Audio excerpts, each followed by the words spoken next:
누가복음 20장 1절에서 18절까지입니다.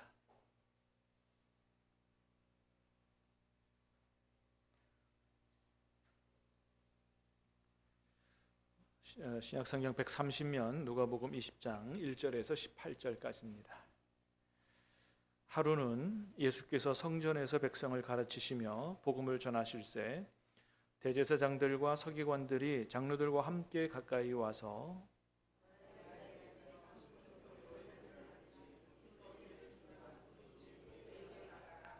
대답하여 이르시되 나도 한 말을 너희에게 물으리니 내게 말하라. 그들이 서로 의논하여 이르되 만일 하늘로부터라 하면 어찌하여 그를 믿지 아니하였느냐 할 것이요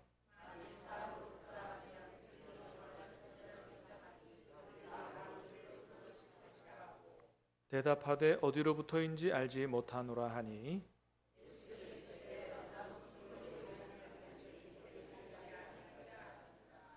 그가 또 이 비유로 백성에게 말씀하시기 시작하시니라. 한 사람이 포도원을 만들어 농부들에게 새로 주고 타국에 가서 오래 있다가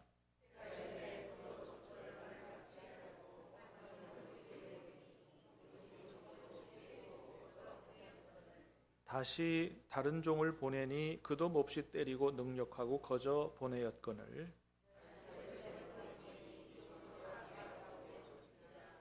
포도원 주인이 이르되 어찌할까 내 사랑하는 아들을 보내리니 그들이 혹 그는 존대하리라 하였더니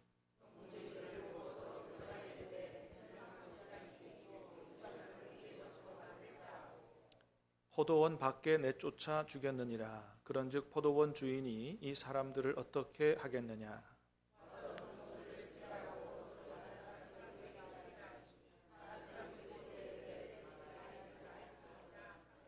그들을 보시며 이르시되 그러면 기록된 바 건축자들의 버린 돌이 모퉁이의 머릿돌이 되었느니라 함이 어찌미냐. 무릇 이 돌 위에 떨어지는 자는 깨어지겠고 이 돌이 사람 위에 떨어지면 그를 가루로 만들어 흩으리라 하시니라. 아멘. 자, 우리 구약 모임으로 흩어지기 전에 오늘 말씀, 이 말씀을 통해서 주님이 우리에게 말씀하시는 게 뭔지 다시 듣고 그리고 구역에서 실제로 우리가 이 말씀대로 살고 있는지 우리의 신앙을 점검하고 또 믿음을 서로 세워가는 그런 구역 모임으로 드리도록 하겠습니다. 자, 오늘 말씀의 제목은 뭐라고요? 무슨 권위로 이런 거예요. 한마디로 말하면 이 당시에 예수님과 대화하던 사람들이 예수님한테 따져 묻는 거예요. 당신이 무슨 권위로 그런 일을 하느냐 그렇게 따져 묻는 거예요. 네. 자, 오늘 보면 1절에 보니까 하루는 예수님께서 성전에서 말씀을 가르치고 복음을 전하셨다 그랬거든요. 성전에서 이제 예수님이 말씀을 가르치시는 거예요. 근데 그 당시에 이 종교의 그때 그 유대교죠. 유대교 최고 지도자들, 대제사장들, 서기관들, 장로들이 와서 예수님한테 막 따지는 거예요. 당신이 뭔데 여기 와가지고 이렇게 막 하나님 말씀 가르치고 그러냐? 따져 묻는 이유가 하나 더 있어요. 그 바로 앞에 읽어보면 예수님이 성전에 들어가셔가지고 성전을 막 이렇게 둘러엎으셨거든요. 45절에 보니까 그죠? 그러니까 예수님이 막 성전에 와서 장사하는 사람들, 돈 바꾸는 사람들 막 상을 둘러엎고 내쫓기도 하시고 또 성전에서 하나님 말씀 가르치시니까 당시에는 이 뭐 대제사장들 이런 사람들이 그 어떻게 보면 그 공인받은 지도자들 아니에요. 그 성전의 주인이 지금 우리인데 당신이 누군데 와서 무슨 권위로 이렇게 성전을 둘러엎고 장사하는 사람들 내쫓고 말씀 가르치고 그렇게 하느냐. 사실 예수님의 답은 간단했어요. 뭐라 그러면 게임 끝나는 거예요. 내가 곧 하나님이요 내가 곧 하나님의 아들이다 라고 말씀하시면 그게 진짜잖아요. 그죠? 게임 끝이잖아요. 그런데 그렇게 얘기하면 이 대제사장들이나 당시 종교 지도자들이 그걸 아멘 하고 믿었을까요? 안 믿었겠죠. 그죠? 그러면 자기가 하나님이라고 그러네. 자기가 하나님의 아들이래. 신성모독의 죄를 딱 걸어가지고 당장 잡여 죽였을 거예요. 예수님이 그들의 간계를 아시고 즉답을 피하시고 오히려 역질문하시잖아요, 그죠? 그러면 나도 하나 묻겠다. 세례 요한, 그 요한이 무슨 권위로 와서 세례를 주고 하는 거냐? 하늘로, 그의 권위가 하늘로부터 위임 받은 거냐? 아니면 백성들로부터 나온 거냐? 그 사람들이 딱 들으니까 이게 난처한 질문이거든요. 그러니까 세례 요한의 권위를 하나님이 주셨다 그러면 이 대제사장들, 종교 지도자들이 왜 안 믿었느냐? 그렇게 할 거고, 사람으로부터 났다 그러면 백성들은 세례 요한의 권위가 어디로부터 왔다고 믿었다고요?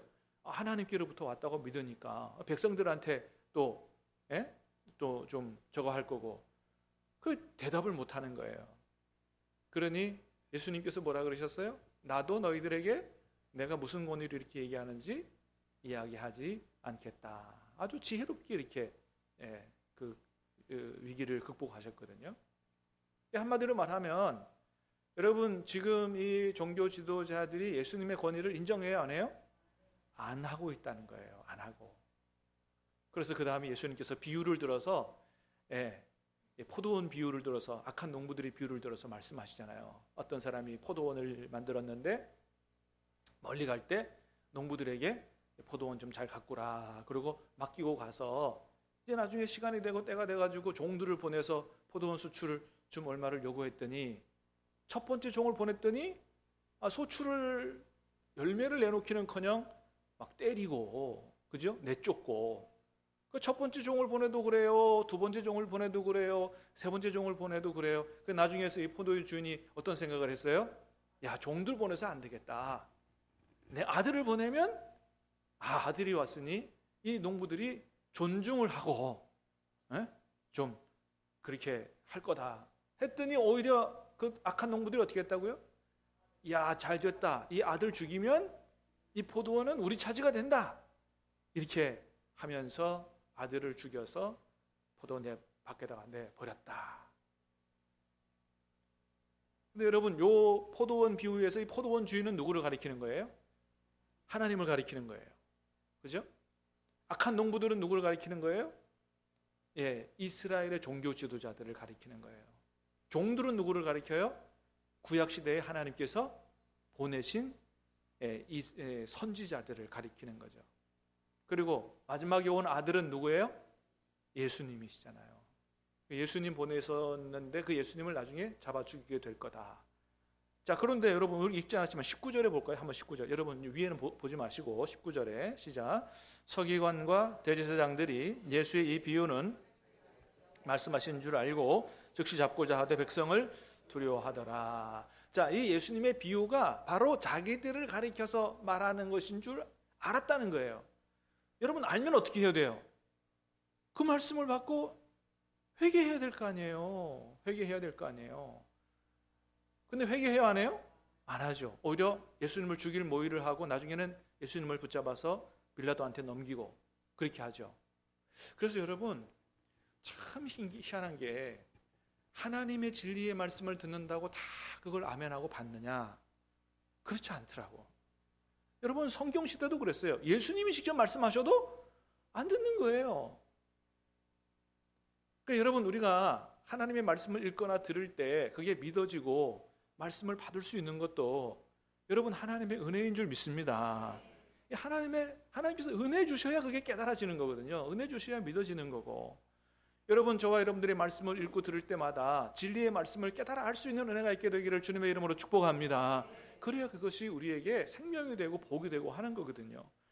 아무리 말씀을 전해도 이게 깨달아지지도 않고 받아지지도 않고, 여러분 30배, 60배, 100배 열매를 맺는 마음밭은 뭐예요?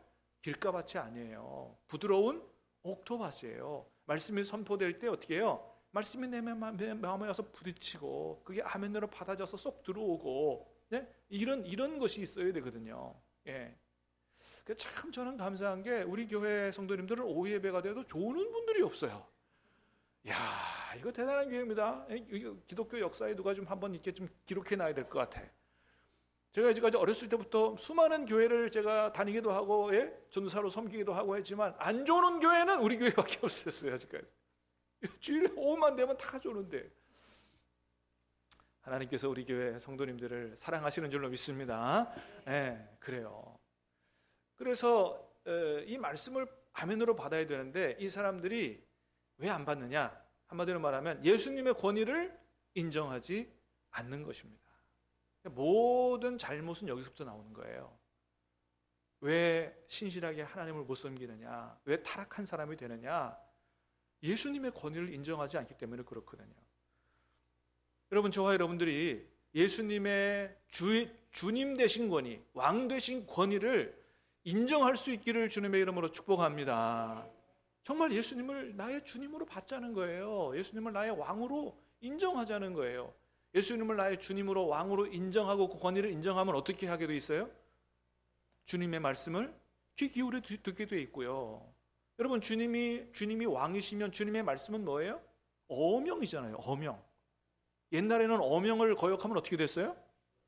사형이에요.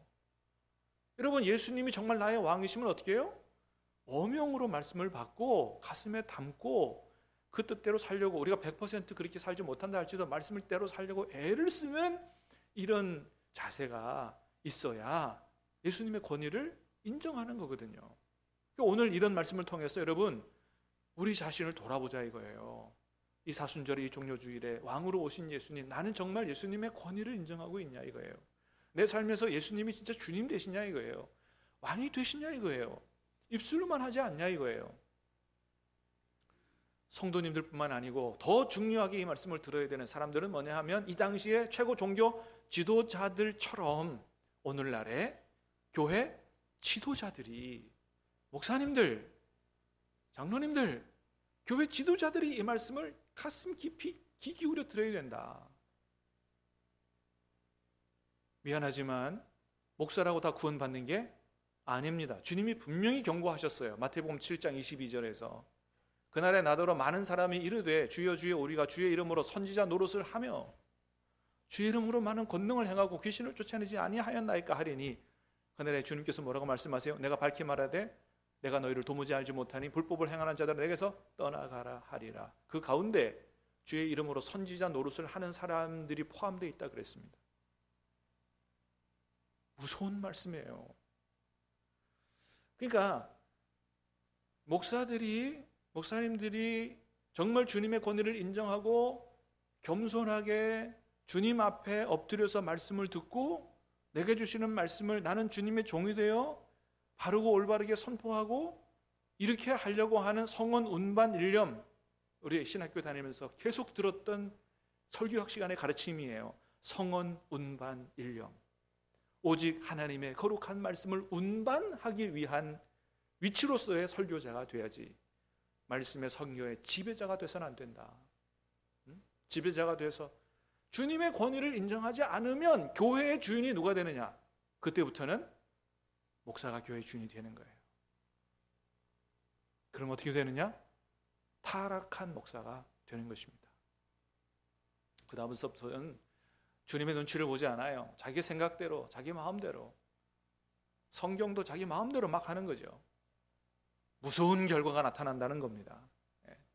여러분, 우리 교회뿐만 아니고 우리 한국교회 목회자들이, 한국교회 지도자들이 절대로 타락하지 않도록 주님의 권위를 인정하고 정말로 주님의 종이 돼서 주님의 몸된 교회를 말씀으로 잘 세워나갈 수 있도록 여러분이 기도해 주시기를 주님의 이름으로 부탁을 드립니다. 그래서 오늘 구역 모임에서 말씀을 나누시면서 여러분이 스스로를 점검해 보시고 또 한국교회를 위해서 또 목회자들을 위해서 기도해 주시는 그런 시간으로 구역 모임을 가지시기 바랍니다. 기도하겠습니다.